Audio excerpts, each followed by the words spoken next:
it's so interesting because you're all coming from such different places, you're doing such different things, you're working on such different platforms, producing very different kind of work, and yet there is definitely some things that I'm hearing again and again in what you're all saying. So this idea of this sort of accidental character to communities, that you don't necessarily know that you have one, and then you discover that you have this big kind of community base that you hadn't really thought about, has come up a few times.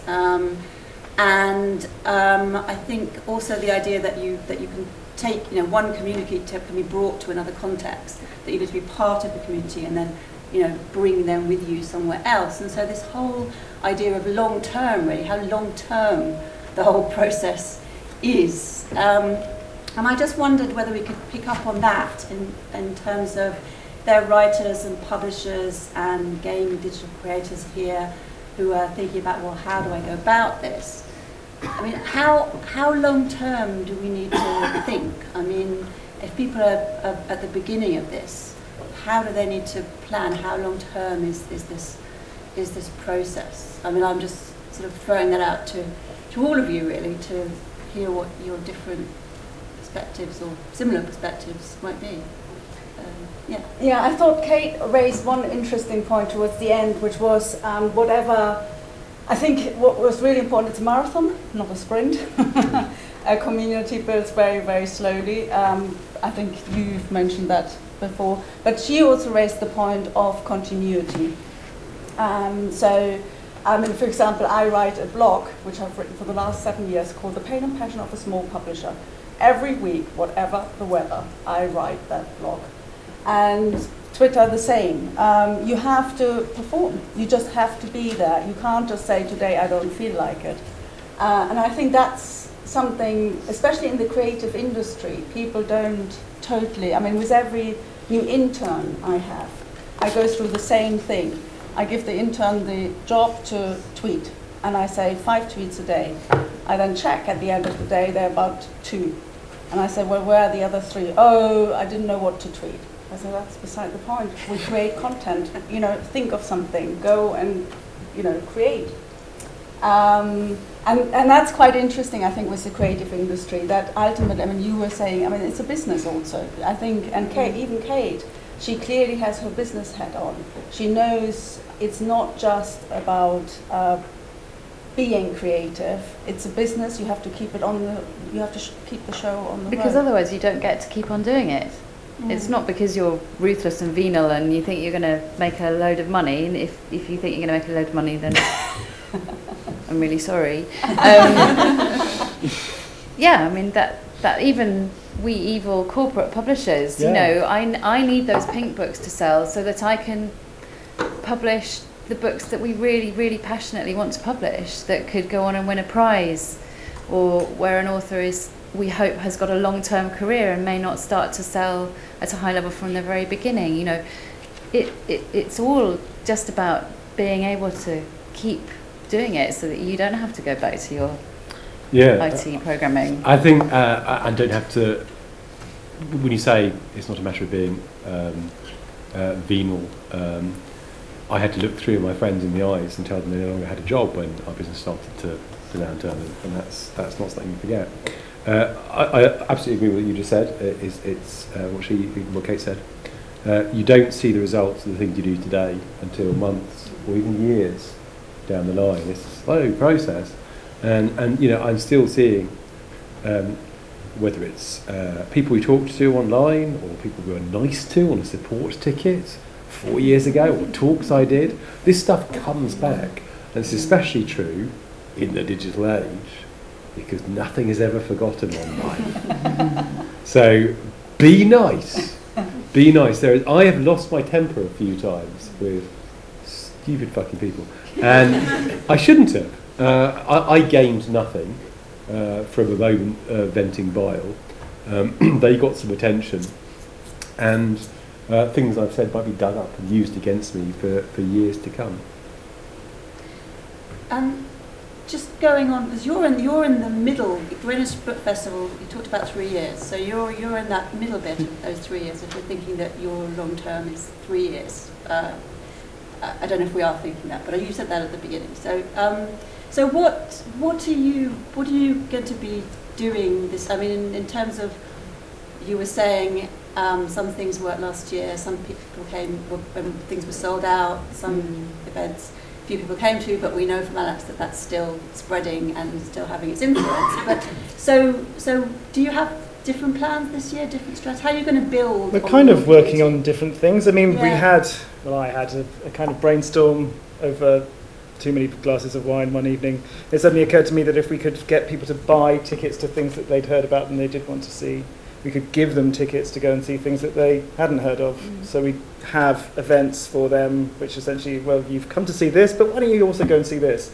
And give them free passes to other things that were going on as a way of introducing people to material that they wouldn't otherwise perhaps want to go and see or know about or have any inclination to go and see. And that way keep them on site, get them to buy tickets for other things that they might want to see, become more familiar with things that we think they ought to see. I mean, it sounds patronising, and we have to be forward-facing and take the community, but at the same time, we are good at knowing what is good, right? People are good at knowing what gets marketed to them, right? That's the way they get to know about things. They don't get to know about things just because they're good. No one buys a book because it's good. You'd have to read it first. And people don't read the book and then buy it. It's the other way around. So you have to be in a position, to a certain extent, to do what you're doing at Pyrene, which is to curate for people. And I think the festival has a curatorial edge to it too. Oriel has lots of people she's very passionate about, and whereas she gets, well, I sometimes figure her as the venal corporate side of the festival, she really isn't. She's got a lot of very interesting people that she wants us to know about, right? Which is why she brings them to the festival. And we have a lot of interesting people at Greenwich. A lot of our students, some of the best attended events are student showcases, where the students are in their writing communities demonstrating their work to the public. And those are always packed out. There's some people in the audience today who were at last year's Students' Showcase and performed brilliantly. And I think we are in a position to offer that as a university every year. So it's not just, this is good for you, learn about literature that you must like. I tell you what you like and you do this. There's a lot of material that you might just not be aware of. There's communities of other features as well, and one of them is that they share the love back to you, and that really helps with morale and with people got to be aware.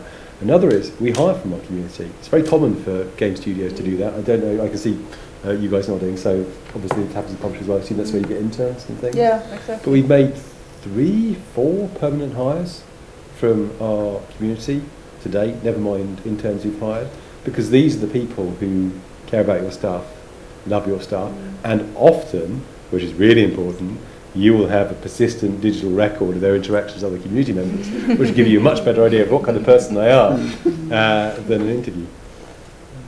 I think it's also holding your nerve, and I think that's what we are trying to do with the festival. But I slightly envy, I completely admire the fact that you've thrown your lives into your passion. We 3 co-directors all have other day jobs that are incredibly time consuming as well, and I'm aware that we are trying to create something from nothing, and we're trying to do it sporadically, so we're not sending 5 tweets a day, and we really should, but it's some of us are. Patty's not here today, but she sends Patty's very good on that, but it's and that's great, because there are the 3 of us. We will complement each other's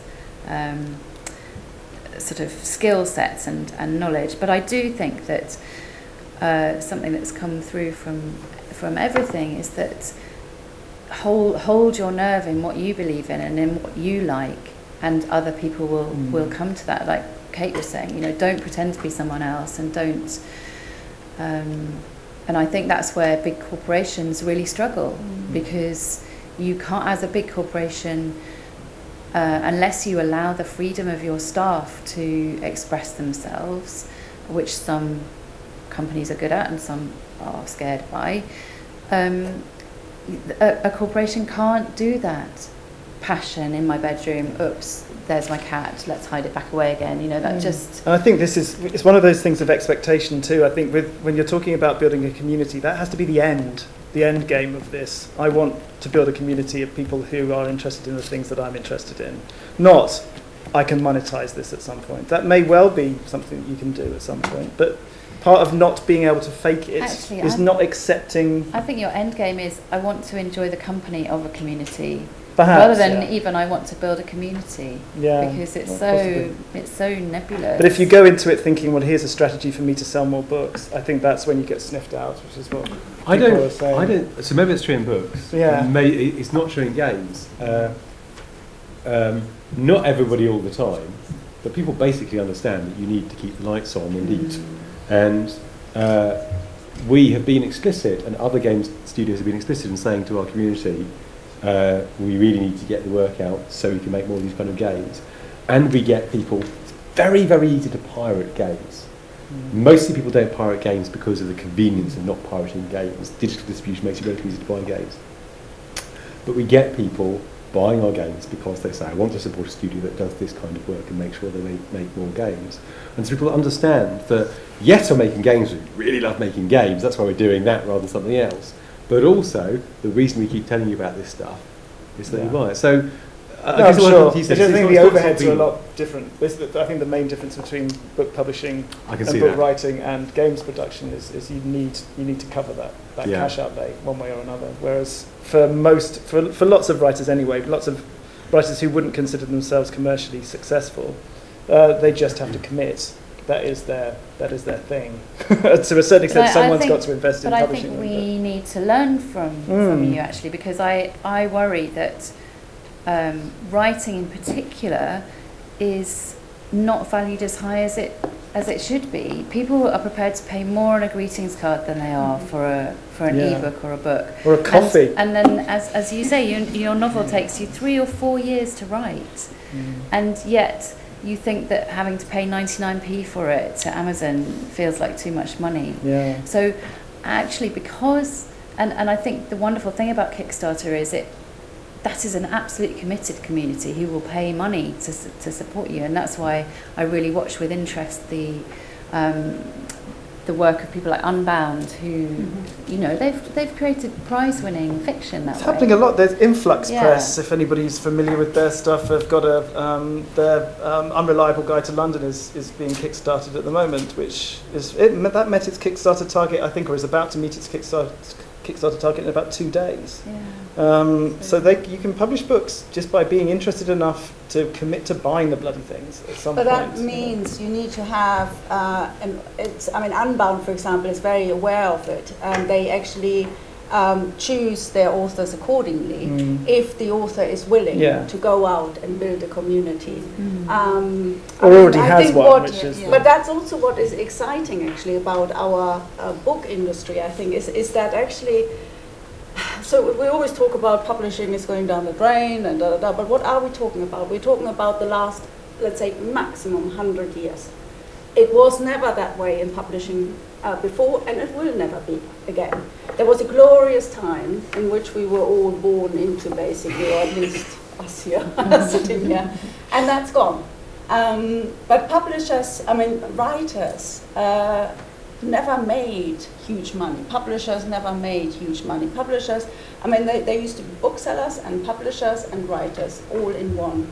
And I think we've sort of got ourselves a bit stuck on this idea that a writer needs to be sitting in his ivory tower and is a sole creator and a semi-god. And that goes both ways. I know a lot of writers who wait, and I was one of them. I waited to be discovered. I thought my genius will be discovered one day, but it wasn't. And it doesn't happen that way. And actually, if you think about it, there's so much contradiction going on in the publishing world, because we write in order to find out, I write in order to, and I hope my authors actually do the same. I feel they're writing not because they know something to tell the world, but they're on a journey and they're trying to figure something out. And then you want to hand it over to somebody else and hear what they make of what you've written, and that helps you then, or helps me, to go on to my next journey. And we seem to have lost that. In the publishing industry, everybody is moaning, everybody thinks I have this mantra in my head where I think, every now and again I think, well, next time I run a business, I certainly will run an oil company because that's a defined target audience, something everyone needs to survive, basically, or we think we need it until we find some different solution. But the creative industry, we don't need it to survive. I know. But on the other hand, creativity is an endless resource, whereas oil is dwindling. Yes, but it's also so not maybe something stick we with where you are. can't, and we have never, and we can't. Ultimately, we can't commodify it, and that's what, of course, we're struggling with. And this is what I mean. If that's your aim, I think to a certain, it's different. I can do what I want because I don't get paid to write. Right, I've got books out, but if they don't sell, I don't care because I get paid to teach at the university, and that's how I pay my mortgage. Right, that's how that works. I don't need to be out, getting people to read. I don't care if anybody reads the books. In fact, I kind of prefer it when they don't read them, because then I don't have to worry about whether it was any good or You're not. quite different from Micah then. I don't. Well, I like when I get good reviews. I don't like it when I get bad reviews. I just want to come back before I want to open it up to everyone here to ask questions. But I just want to come back to one point before we do that, and that is this question of what the community is building around. Because I think it's very clear from what Kate and Alexis were saying that it's a story world. It's this large-scale story world, expansive story world that people really buy into and become part of, and it has that very interactive quality to it.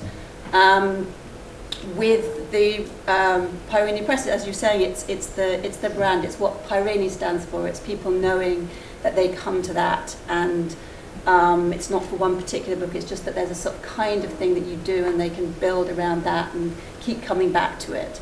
It's kind of like the idea of the series, right? When you write a series in fiction, because people then buy into that series. With the festival, again, it's a large-scale thing that people are sort of coming to, like a magnet. And we've talked about this before at other events around, well, what does the individual writer do? Because they don't have that sort of hugeness unless they have a huge series like the one that Kate is building, for people to gather around. And at previous talks, people have talked about, well, find your genre. In fact, as Kate was saying, find your genre, and you can find groups online, and you can link into that community and then bring them to yours. But I think literary fiction is almost like it is a special case. But I asked a question at one of these events. I said, well, what about literary fiction? And the speaker who was talking about marketing there said, yeah, that's difficult. That was his answer. And I think, you have kind of addressed that in terms of actually creating a bigger structure. So is that what writers of literary fiction need to do? Does the publisher need to do it for them? Is that what they need, do you think? I do it for my authors, because I was very conscious that none of my authors is here. They're all abroad. So that's where this idea of the brand came in, where I just knew I have to create a really strong voice, because although the authors are known in their own countries and even across Europe and the world, but they're not known here. So each book I publish like a debut author. And if I were to do that way, that'd be a really tough thing. I couldn't keep my business going that way. I do think publishers generally, yes, I think should do more in the sense of standing behind their authors. But that means they need to actually really look at what they are publishing. I think there are a lot of publishers out there who, trying to find the new bestseller, rather than creating a voice where people go to. But the smaller publishers are actually, and Other Stories, Fitzgeraldo. There are a number of publishers who are doing exactly what Pyrene does. Well, Influx too, and Gary Beggar, who I published. They're doing what I remember people like Faber used to do. They would have a name that was so strongly associated with quality content, one way or the other, and literary excellence, which are kind of things that seem old-fashioned to even mention, that you would buy them regardless. And they were beautifully produced, and you could guarantee that whatever you read was going to be interesting, right? And then you read for that. You didn't read because it had the characters that you were familiar with, or because it was going to give you something roughly that you understood. You read it for the process of reading something interesting. But you associated that with the publisher. With the publisher itself. I mean, I'd never heard of Hanif Qureshi when before I built The Buddha of Suburbia. I never heard of Jane Smiley. I think she did. Jane Rogers, who went before she was published. Or Banana Yamamoto. They were all Faber books that came to me blank, just because Faber had published them. I assumed they must be good. And I think that is that's something that we're losing on the back of named authors. But aren't we gaining it because there's a huge number of small presses? We are, but they're like the quantum flux of the ether. They come in and out of existence with such regularity that it's difficult to pick up on them, because it's such a tenuous marketplace. And you can have a publisher one year. My first publishers, Two Ravens, just dropped out of existence because they got sick of it. So would you not say that there has been an upsurge and that there's a bit of a renaissance? I don't know. I don't know it long term enough. I think it's. I know personally that all of our existences on the kind of literary coalface are pretty tenuous, with the exception of people who do other jobs. Right, and you're okay. I mean, this is when you talk about what does the author get out of it. The author gets their process. That's what the author gets. It's the way of the author gets their writing. They write, right? And to a certain extent, that's a way of being in the world, right? Yeah. And to a certain extent, literary fiction has a hard time gaining communities because a certain amount of it is arresting your individual attention and saying, "You read this until it's finished," right? Without asking anybody else. Yeah.